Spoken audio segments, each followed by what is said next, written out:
Okay, so the very first thing that I learnt at 21 years old was how important it is to find a mentor.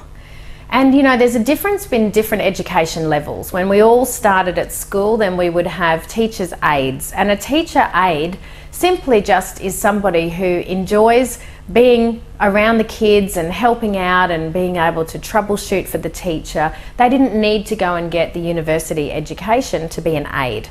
And so it makes sense that, you know, we have within our business coaching business, we have little mentor and aides and people that absolutely love to help you to get what you want. We call them virtual assistants. But that's not a mentor. And so it's important to recommend that within your teams, I want you to define who your mentor actually is for which area of your life. You know, and that was a big change for me when I realized that I had learnt business from a business mentor. You know, he did have the 6 share in Coca-Cola. He did own major shares in Nestle. He was married to a lady that had been fully financially independent all of her life and learnt from her mother what it was to be in business. So we're talking second, third generation wealth, upper class England. And to me, I just recognised that I could learn a lot about him in terms of thinking, about how to be appropriate when in communication with people that, you know, would be seen above my station, if that makes sense. As a 21-year-old psychology graduate, I was very interested in studying success. What were the behaviours of successful people? And so it was a great learning ground for me, but I wasn't going to get my health advice from him. He, at the age of 74, had had a stroke. He was in a wheelchair. He had no quality of life when it came to social aspect of his life. He didn't have any friends.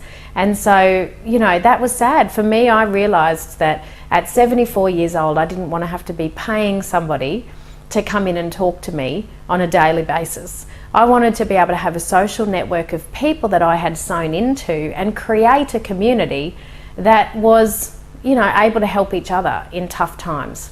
I think that by finding a mentor in each area of my life, what it's added to me is to be able to just surrender to whatever was going to come at me anyway. You know, when I sit down with somebody who's resistant to coaching, that usually what I feel is that they think that coaching is about being entrapped in a relationship, and when you say you're going to do something, if you don't do it, you're going to get in trouble. And that sets you up for the paradigm of right and wrong.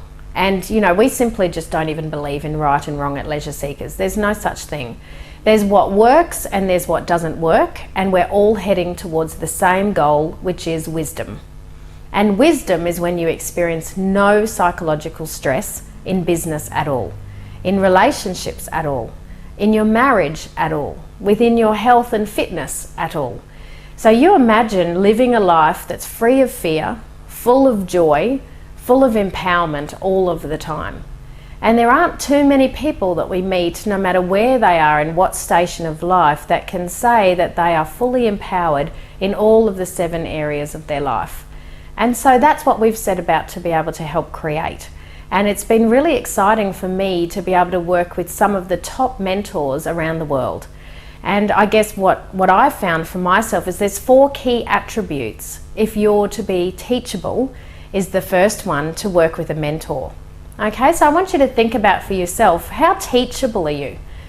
Are you able to actually sit and be taught a new skill or a new behaviour? Because there are some people that when they start the coaching program simply are not teachable. And that can be a huge hindrance to them moving along the program. So that's the first thing that we recognise. Now I want you to think with 2 hats here. If you're a franchisor, you need to be teachable. But if you have franchisees you're having trouble with, sometimes this will be the character trait that is blocking them, is that they're not teachable. And so teachability is a very, very important thing. The next one is ambition. If you're not ambitious, then coaching is going to be challenging, because you're put in an environment or a playing field where other people can see for you what you can't see for you. And what we're tapping into here is, what's your ambition? What is it that you're hoping to be able to achieve? Have you ever set yourself a target and achieved it and felt the feeling inside? Because ambition is built on stretching and growing. Okay, it's based on the value set of perhaps having a little bit of uncertainty in your life, and recognizing that that's a good thing, that that can be a growth tool. It can lead to significance and actually more certainty in the long term. So ambitiousness doesn't need to be greedy. Ambition doesn't mean that you want to knock someone else out of the game. Ambition is really talking about you as an individual stretching yourself out of your comfort zone and experiencing all that you can be. And so that would be the second character trait that we're looking for. Work ethic. Do you know what? I was never, ever, ever the smartest person, ever, within anything that I've ever achieved. I was more the B student that hung out with the A students so that I might be able to catch a moment in time where they might mentor me or tutor me on their thinking so that I could get ahead.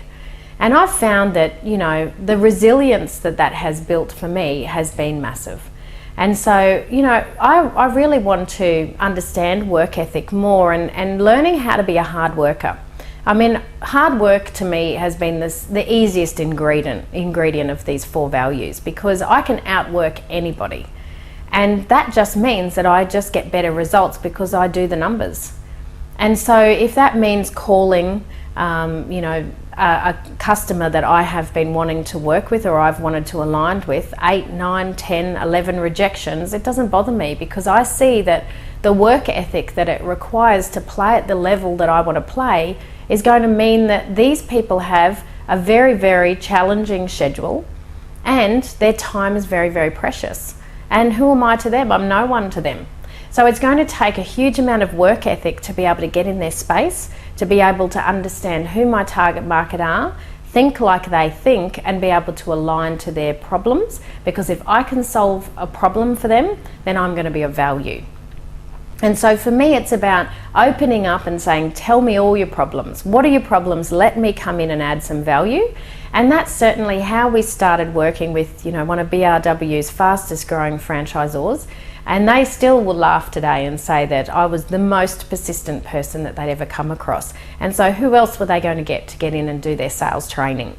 If you're wanting somebody to teach your franchisees sales, then you're going to want to know that that person has integrity and that they have a work ethic. And so, what's your work ethic like? How many hours per week are you working on yourself? Increasing what the results that you're getting within your life. Because really work ethic is a fundamental principle when we're talking about working with a mentor. And the fourth one is confidence. How confident are you? This is an area that I really lacked. I would have given myself maybe -1 out of 10. I was always the person that was in fear most of the time. And so confidence isn't something that you're born with. Confidence is something that you aspire to be. And a confident person knows what they're great at and knows what they're not great at, recognizes what works and stops doing those things. And so for me to find a mentor, I had to look for somebody who was confident in the marketplace.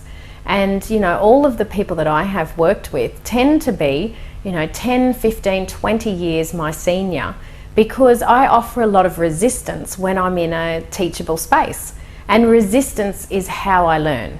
And so having a more dominant personality, being an influencer the way that I am, I would tend to find I'd work with coaches for 1, maybe 2 sessions.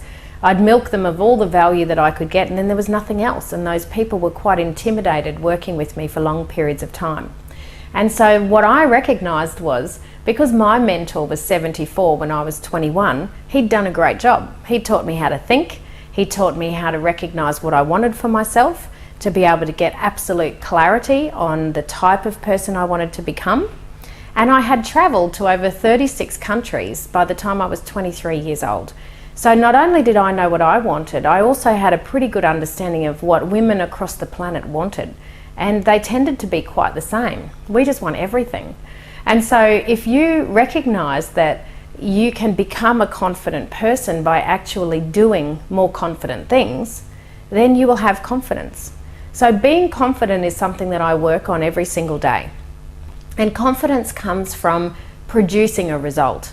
So every single day, whether I get up and do my 30 minutes of reading, my affirmations, I'm very methodical about my rituals that I do, because when I'm in front of somebody, that is a peer of mine or is another school mum or somebody that I'm interacting with in the community, then for me to portray confidence, I need to feel it on the inside, or I need to be authentic and tell people I'm really scared. And so how authentic are you being within your confidence level? And I find working with franchisors, one of the most exciting things is when people are truly authentic. And they let me know, you know what, Kate, I'm just not confident in this area of the business. I'm great from a financial aspect, I understand the numbers, but I don't have your level of confidence to say what I'm really thinking that's going to help that franchisee move ahead. And for me, I've never had any blocks around confidence with people. Talking comes pretty naturally to me. And so I can call a spade and have no psychological stress. That's not where my confidence is lacking within business. And I have mentors and teachers and team and virtual assistants and wonderful people backing me up in all the areas that I lack confidence. And so what's really important is that you recognize that you may need a mentor sometime in the future. You might need a mentor to grow your confidence. You might need a mentor to help you with a work ethic that you need to increase, and so for some reason they haven't hooked in and found what is the motivator for you, what's the hot button. A lot of our clients have found that they've already got time and freedom. That's not their issue. They've got enough money. That's not their issue. And so it's exciting for us to start to work with master franchisors and their partners and recognise that there's always something. We can always find that hot button when we put them amongst a peer group to be able to find what it is that's going to increase their work ethic, to draw more out of them. Ambition is a critical element. If you feel that you need a mentor to be able to increase your ambition and certainly your teachability, then I think that this is going to be a great 5-part series for you. So I hope you've been able to rank yourself, because as we move through the next parts, then what we're going to be talking about is specifically how you're going to be able to help in those 5 areas.